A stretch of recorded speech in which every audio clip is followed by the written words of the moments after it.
En esta oportunidad elegimos a Gustavo Córdoba, quien es consultor y analista titular de Gustavo Córdoba y Asociados. Hola Gustavo, buen día, ¿cómo te va? ¿Cómo estás?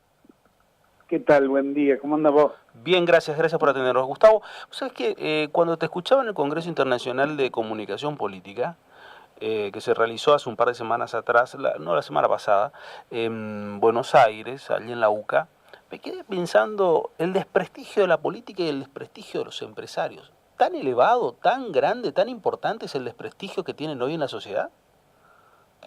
Y creo que bien ganado lo tiene ese prestigio, porque evidentemente a lo largo de, si tomamos como consideración el periodo de la recuperación democrática del 83 hasta acá, si nosotros evaluamos el rendimiento y el resultado de la mayoría de la gente, la mayoría de los argentinos hoy, es muy negativo con respecto al funcionamiento de la democracia.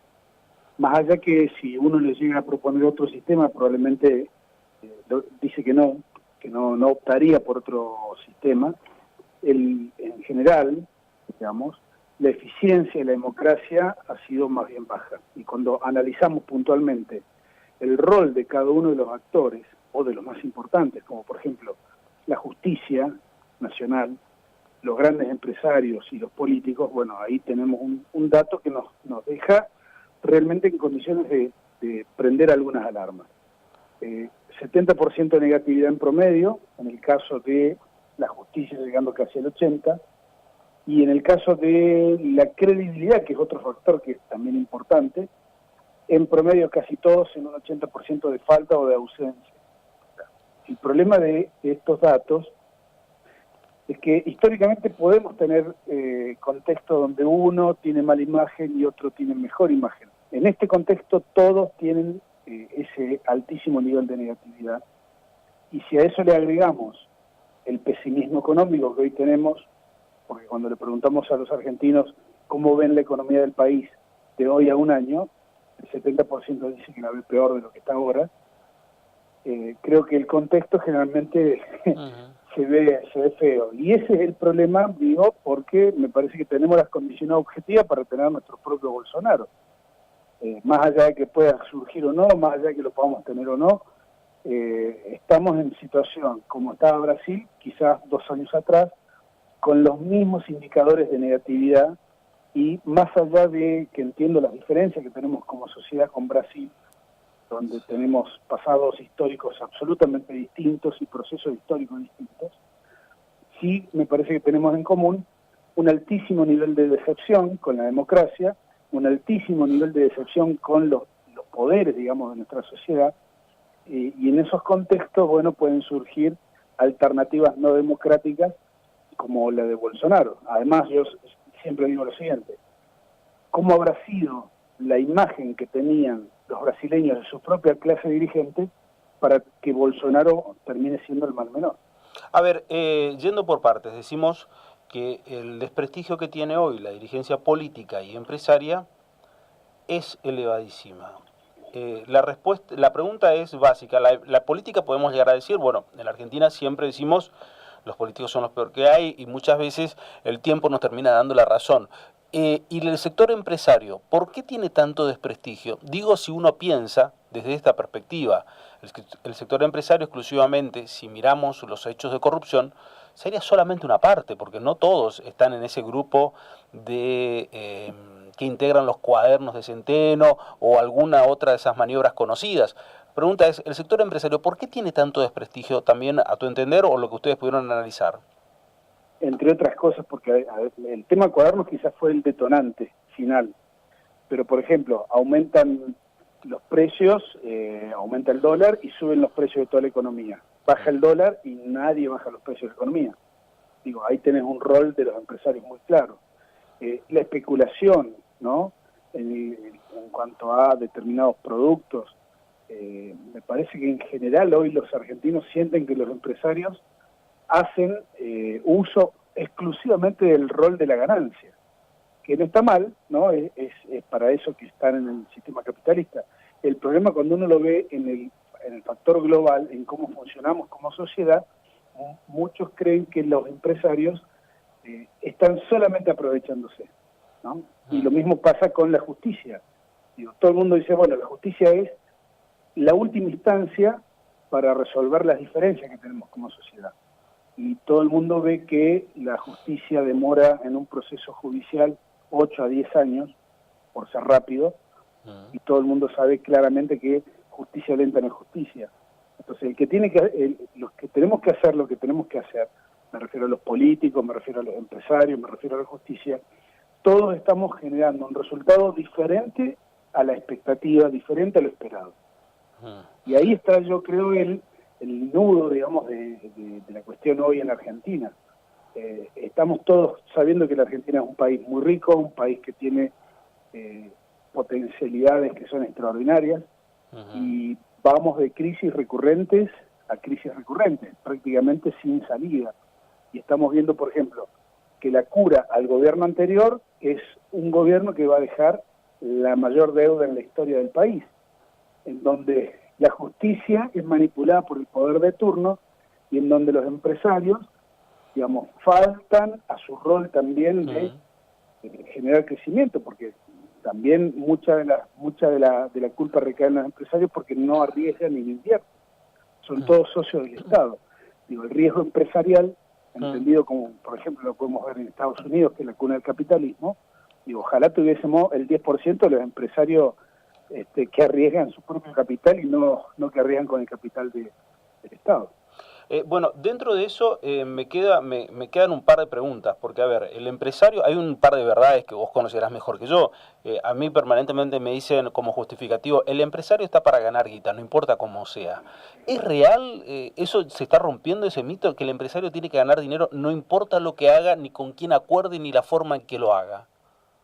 En la Argentina es así. El problema es que hoy sí importa el cómo sea. Ese es el problema de hoy, y de la política también, y de la justicia. Es como que de pronto se está poniendo una luz, se está poniendo la lupa sobre las formas en las cuales se logran los resultados, y es ahí donde empezaron los problemas.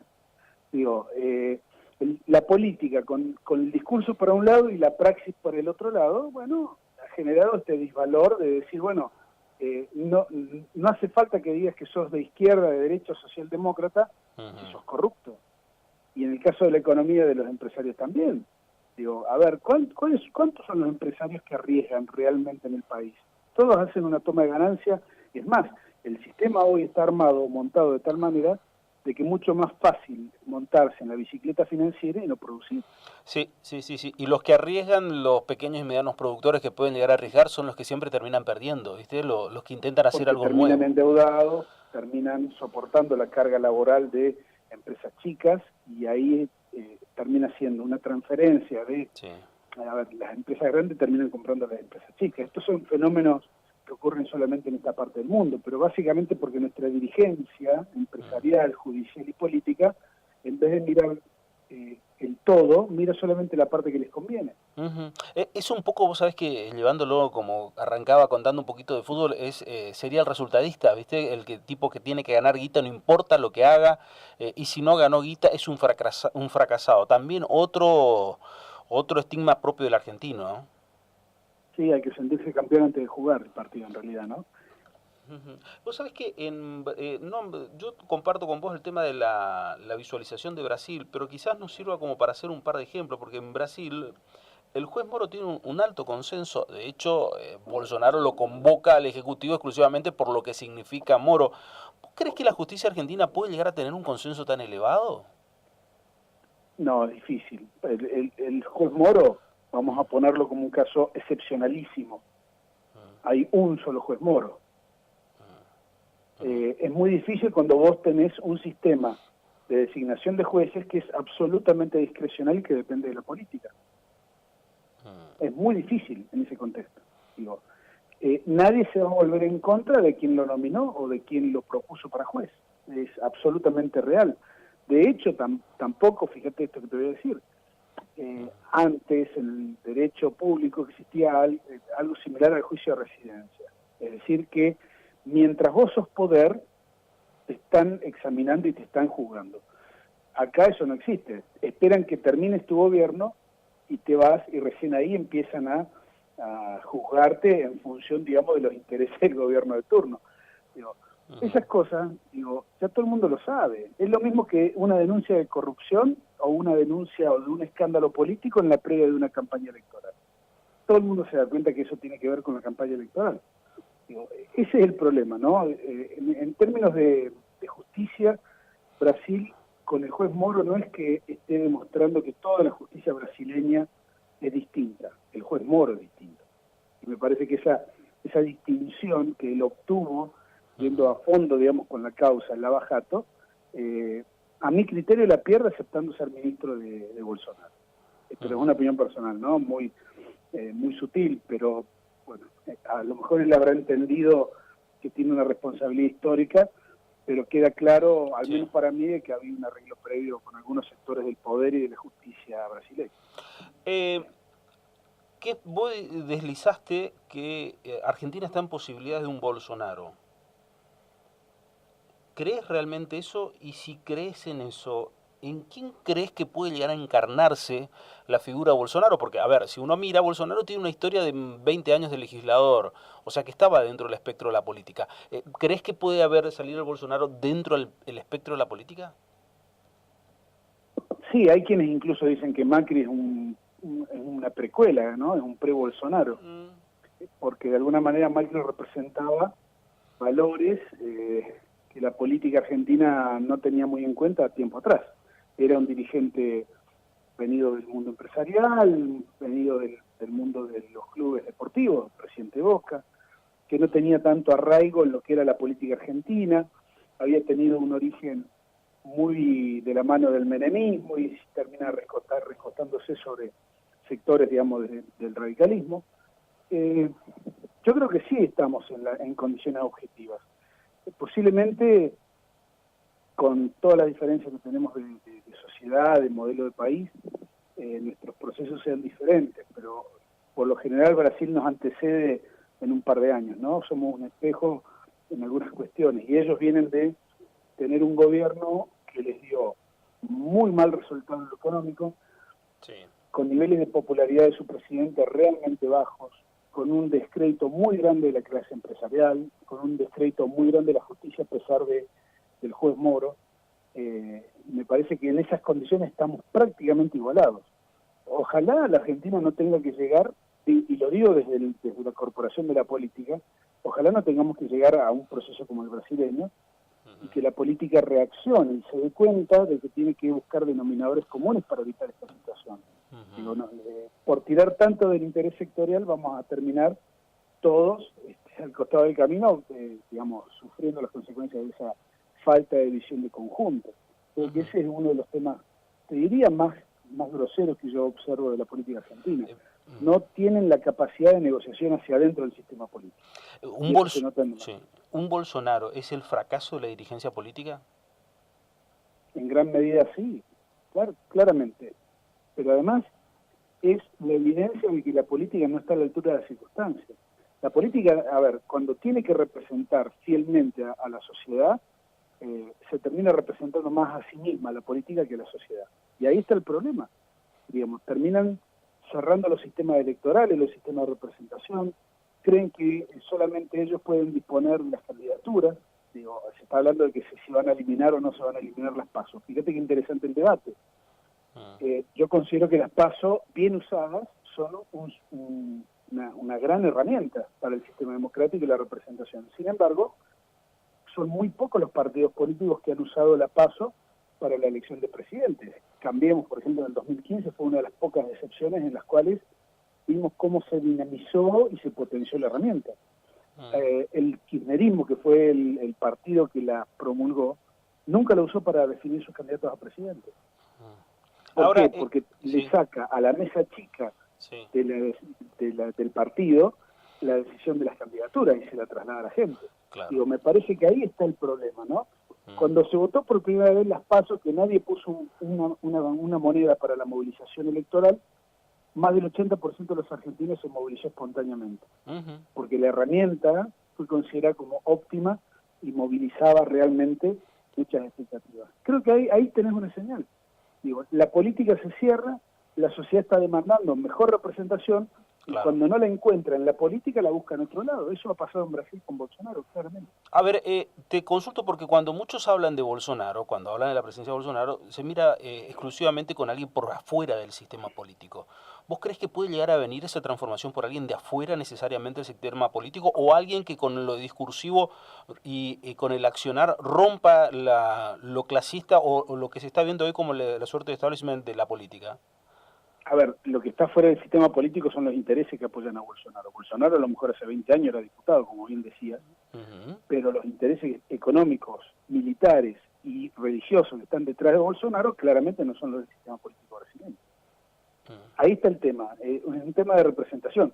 A diferencia de Brasil, la Argentina no tiene hoy, por ejemplo, el rol que sí tiene en Brasil la Iglesia Universal. Claro. En Argentina es un movimiento importante, pero no de la misma magnitud, del mismo calibre que tiene esa iglesia en Brasil.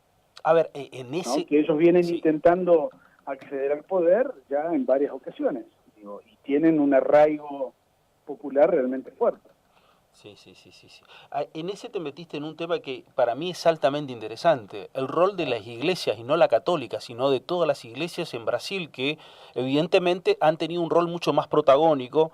Y a mi entender, la Argentina, no sé si directamente el Vaticano, pero es como que la Iglesia Católica se está entrando a dar cuenta y está queriendo tener mayor participación activa en la política.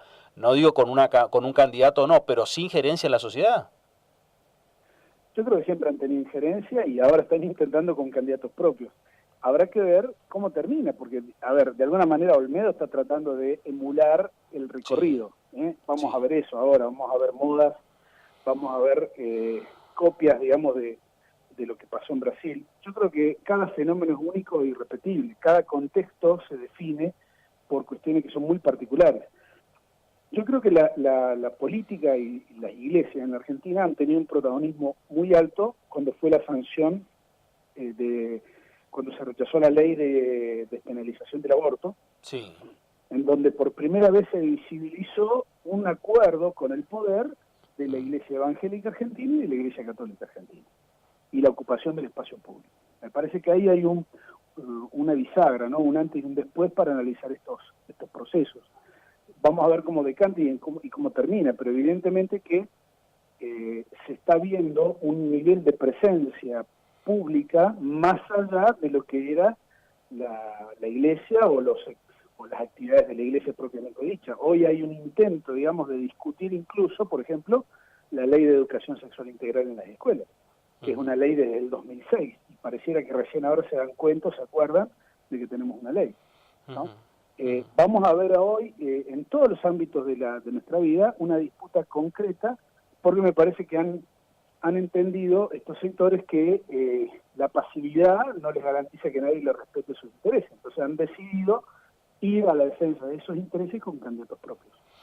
Me parece más que interesante y reitero, tu charla en el Encuentro Internacional de Comunicación Política, me pareció, tu ponencia fue muy, muy buena. Te agradezco mucho estos minutos, Gustavo. Un abrazo, gracias. No, agradecido. Fuerte abrazo. Gustavo Córdoba, titular de la consultora y analista titular de Gustavo Córdoba y Asociados.